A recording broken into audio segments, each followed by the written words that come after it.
शादी ऐसा लड्डू है जो खाए पछताए, जो न खाए पछताए। नमस्ते, मेरे चैनल में आपका बहुत बहुत स्वागत है। मेरा नाम माया है। आज मैं आप लोगों को बताना चाहूंगी जापान और भारत में शादी कैसे करते हैं। लेकिन क्या है ना, मैंने आज तक भारतीय लड़के से शादी नहीं की, इसलिए नहीं जानती कि भारतीय शादी कैसी होती है। इसलिए आज मैंने भारतीय दोस्त गेस्ट में बुलाई है। इंदु। हेलो, नमस्ते। मेरा नाम इंदु है। इंदु, आपने कभी जापानी शादी में गई है? नहीं, मैं कभी नहीं गई। अच्छा, जापानी शादी अच्छा। में। आप कभी इंडियन शादी में गई हैं? हाँ, एक बार मेरी सहेली की शादी में गई तो बहुत अच्छा लगा। देखा तो है लेकिन सब कुछ में नहीं जाती, जैसे कि कितने पैसे लगे हैं या मतलब डिटेल्स क्या है। ओके, कोई बात नहीं। आज हम जापानीज शादी और इंडियन शादी को कंपेयर करके बताएंगे कि उन दोनों में क्या डिफरेंस है। ठीक है, और देखते हैं जापानी शादी और भारतीय शादी कौन सी ज्यादा अच्छी होती है। ठीक है ना, शुरू करें। तो सबसे पहले पैसे। तो भारतीय शादी में कितने पैसे लगते हैं, आप बताइए। भारतीय शादी थोड़ी महंगी होती है। अच्छा। ऑन एवरेज भारतीय शादी में 15 to 20 लाख रुपीस। 20 लाख रुपए? मुझे तो लग रहा था जापानी शादी बहुत महंगी है, लेकिन भारतीय शादी तो इससे भी ज्यादा महंगी। 20 लाख रुपए में मेरी पसंदीदा पानी पूरी कितनी बार मैं खा सकूंगी। और जापानी शादी में एवरेज में इंटरनेट से संख्या निकाला है 25 लाख येन, यानी 17 लाख रुपए। और पता है कि जापानी ग्रूमों प्राइस खुद पैसे जमा करके मतलब शादी करते हैं, इसलिए असली शादी के 1 साल बाद शादी सेरेमनी वगैरह करते हैं यूजुअली। असली शादी मतलब? असली शादी मतलब हम सिटी हॉल में जाते हैं और एक कागज में ये सब लिखते हैं, शादी करेंगे हम, ये नाम है, ये एड्रेस है वगैरह, और इसको सबमिट करते हैं तो असली शादी मतलब लीगली शादी कर सकते हैं।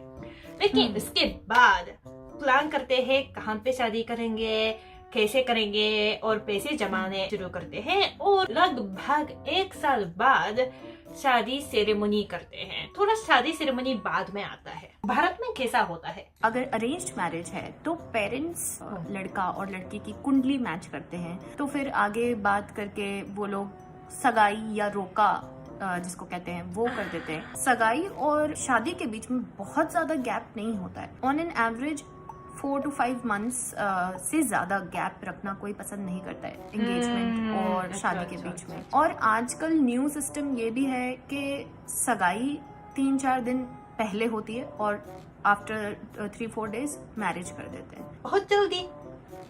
हाँ, इसको कहते हैं झट मंगनी पट ब्याह। क्या? झट मंगनी पट ब्याह। मंगनी? झट मतलब तुरंत उसके बाद ब्याह यानी शादी। समझ गए। अच्छा है, इसके ऊपर ज्यादा सोचने की जरूरी भी नहीं है। ध्यान से सोचेंगे तो शादी कौन करता है ना? थोड़ा पागल होना है शादी के लिए, तो ये मुझे बहुत अच्छा है, बहुत अच्छा। अब आने वाले गेस्ट के संख्या तुलना करते हैं। तो भारतीय वेडिंग में कितने लोग आते हैं? भारतीय वेडिंग में एवरेज 200 to 300 पीपल, 200 से 300 लोग आते हैं। इतने? वो एवरेज है क्या? एवरेज है। अच्छा। बट मेरी दीदी के शादी में 1000 लोग। 1000? 1000 लोग? ये रिश्तेदार कितने लोग हैं उनमें से? एक्चुअली वेडिंग्स में ब्राइड है, उसकी फ्रेंड्स, उनकी फैमिली, ग्रूम उसके फ्रेंड्स, उसकी फैमिली, फादर उनके फ्रेंड्स, अच्छा, उनकी अच्छा, फैमिली, अच्छा, अच्छा। मदर, सबके फ्रेंड्स और फैमिली आते हैं, इसलिए वो इतना सारा नंबर हो जाता है, इतना बड़ा नंबर हो जाता है। समझ गए। जापान में इंटरनेट कहता है एवरेज 65 गेस्ट आते हैं एक शादी में। तो भारत की तुलना में तो बहुत कम लोग हैं, कम है। बहुत कम। हाँ। जापानीज लोग अपने फैमिली को नहीं बुलाते क्या? मतलब फैमिली तो बुलाते हैं, लेकिन जैसे कि माता जी के फ्रेंड्स वगैरह बिल्कुल नहीं आते। ग्रूम और ब्राइड के ओह। दोस्त तो आते हैं और उनके रिश्तेदार भी आते हैं, लेकिन इसके आगे पिताजी माताजी के दोस्त नहीं आते हैं क्योंकि वो ब्राइड और ग्रूम अगर उन लोगों को नहीं जानते हैं तो मतलब क्यों बुलाएंगे, ऐसे लोग सोचते हैं। और वैसे रिश्तेदार भी जापान में कम होते हैं ना। अब बात करेंगे शादी में ब्राइड और ग्रूम को क्या देते हैं।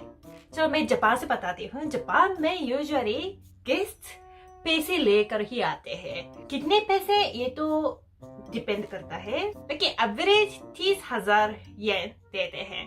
ये ध्यान रखो कि 20,000 येन देना ये मना है, क्योंकि 2 तो डिवाइड कर सकते हैं ना, लेकिन 3 2 में डिवाइड नहीं कर सकते ना, इसलिए ये माना जाता है कि ऑड नंबर के पैसे देना अच्छा माना जाता है। भारत में कैसे करते हैं?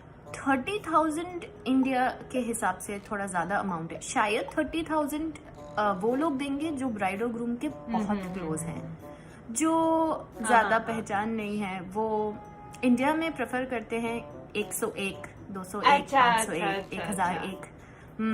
सो एक का सिक्का डालकर इस तरह से दिया जाता है। समझ गई। तो अब बात करते हैं शादी के लिए कितने दिन लगते हैं।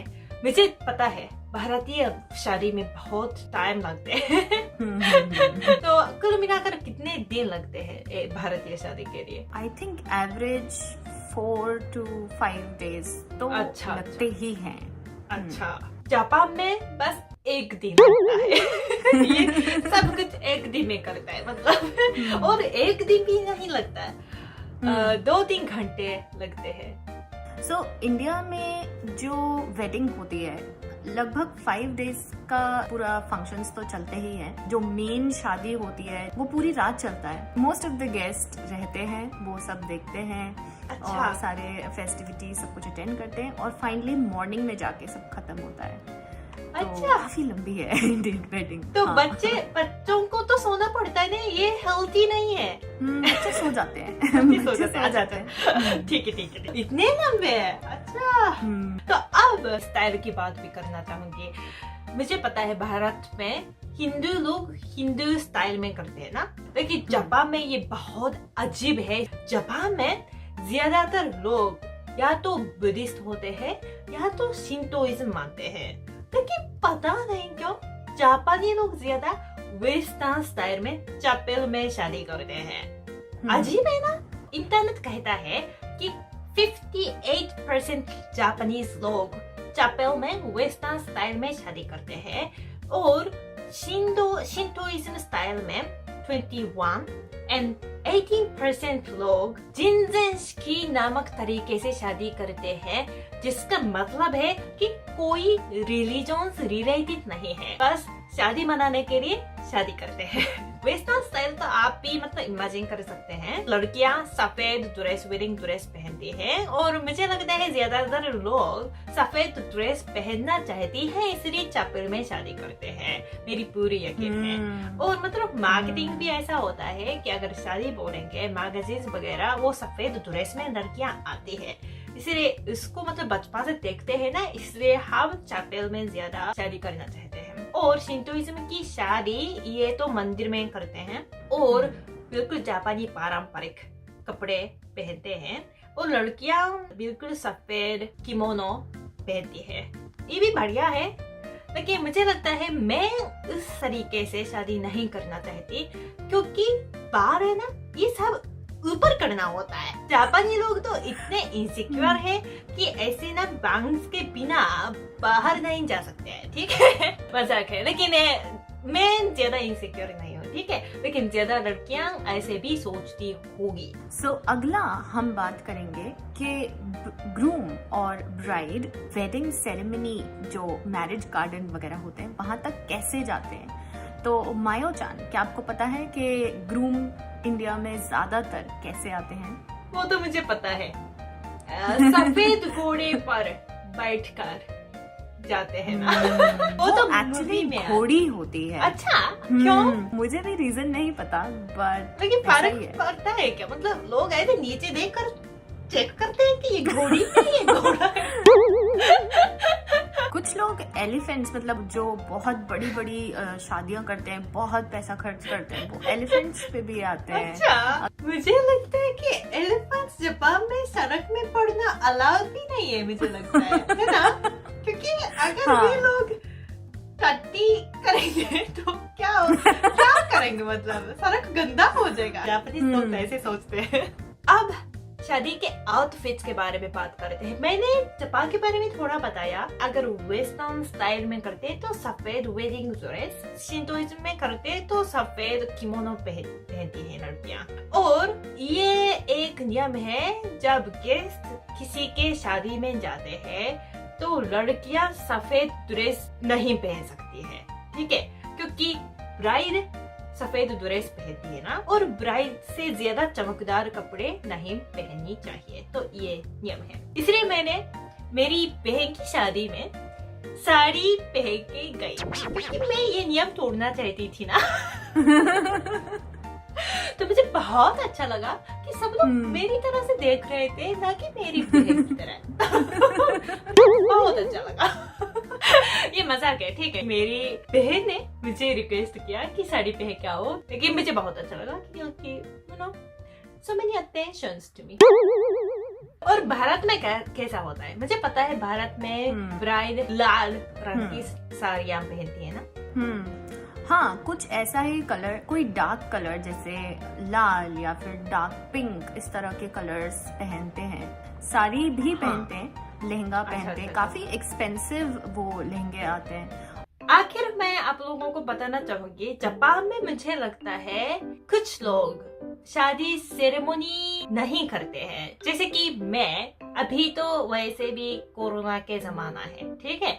और मैं कोरोना से पहले भी ऐसे सोचती थी कि शादी सेरेमनी में नहीं करना चाहती, मतलब कर सकती हूँ लेकिन पैसे ज्यादा लगते हैं और मैं उन पैसों को कुछ अलग चीजों पे खर्च करना चाहती हूँ। भारत में ऐसा लोग सोचते हैं कुछ लोग, या सब लोग शादी ठीक से करते हैं? भारत में भी ऐसा लोग सोचते हैं। अच्छा। सभी लोग बहुत बड़ी वेडिंग नहीं करना चाहते, जैसे अच्छा। कि मैं भी बहुत बड़ी वेडिंग नहीं करना चाहती हूँ। अच्छा। मुझे भी ऐसा लगता है कि जो मनी हम लोग शादी में सिर्फ 1 या 4-5 दिन में जो खर्च करते हैं, हाँ। वो हम किसी और बेटर चीजों के लिए यूज कर सकते हैं। मे बी हम ट्रैवल कर सकते हैं। हाँ, मैं भी हम उसको अपने बिजनेस में लगा सकते हैं। अच्छा, हम अच्छा, कुछ अच्छा। और कर सकते हैं। अच्छा, अच्छा। So, ऐसा सोचने वाले लोग भी होते हैं, बट शायद जापान के कंपैरिजन में ऐसे लोग इंडिया में कम होंगे। और अच्छा, जो अच्छा, प्रॉपर शादी करते हैं, बड़ी शादी, वैसे लोग शायद थोड़े ज्यादा होंगे।